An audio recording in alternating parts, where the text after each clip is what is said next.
Picture this, it's summer 1942, on the banks of the river Volga in the Soviet Union lies the industrial city of Stalingrad. The city bears the name of the Soviet leader. For the Germans, capturing it isn't just a military objective, it's symbolic. They believe that taking Stalingrad will break the Soviets' will. But the Soviets are determined. This is defense of homeland. Pride, survival. So begins a battle that will become one of the most brutal, decisive in World War II. Why was Stalingrad so important? A few key reasons. Location on the Volga River.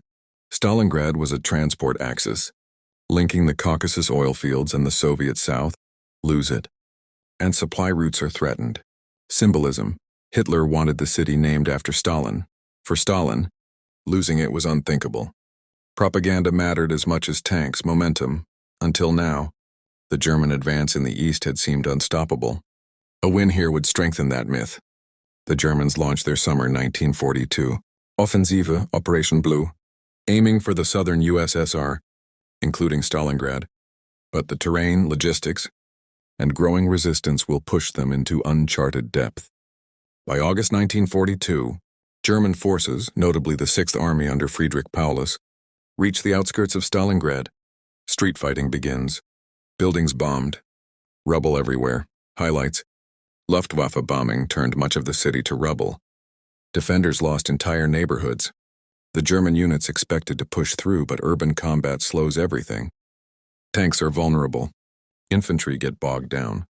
On the Soviet side, defenders under Vasily Chukov adopt hugging tactics, staying so close to enemy they reduce German air and artillery advantages.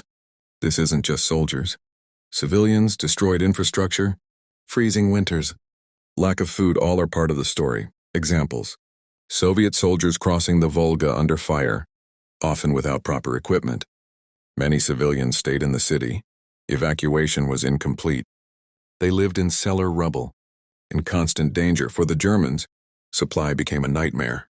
The winter sets in, frost, lack of fuel, ammunition shortages. This human aspect adds depth. It's not just tanks and orders, it's survival, endurance, desperation. The big shift. In November 1942, the Soviets launch a massive counterattack on the German flanks. Weaker Romanian and Hungarian troops.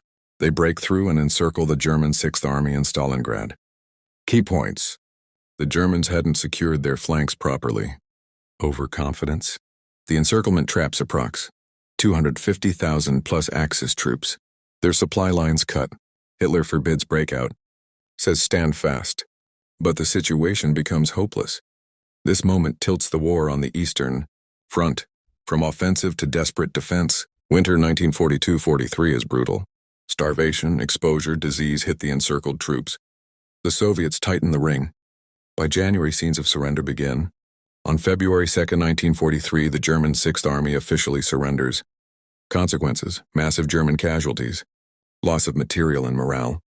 The myth of the invincible German army broken. Soviets gain strategic initiative. The Eastern Front will now move westwards. Let's pull out the lessons. Why should you and your audience care? Logistics and flanks matter. Even a superior front can fail if its sides are weak. Terrain and morale, rubble city, dodging defenders' advantage. Motivation counts. Symbolism and hubris. Hitler's obsession with Stalingrad drove bad decisions. The turning point many historians call Stalingrad the turning point of the WE2 in Europe. For your content, link to modern contexts, business, personal growth. Example. If you're forging a venture and ignore your flanks like support system, you may advance fast but collapse when your weak points are exposed. Wrap up with, Stalingrad is more than a battle. It's a story of ambition, hubris, defense, sacrifice, why it still resonates. Thank you for watching. If you liked this breakdown of Stalingrad, hit like, subscribe, and comment which part surprised you most. See you in the next story.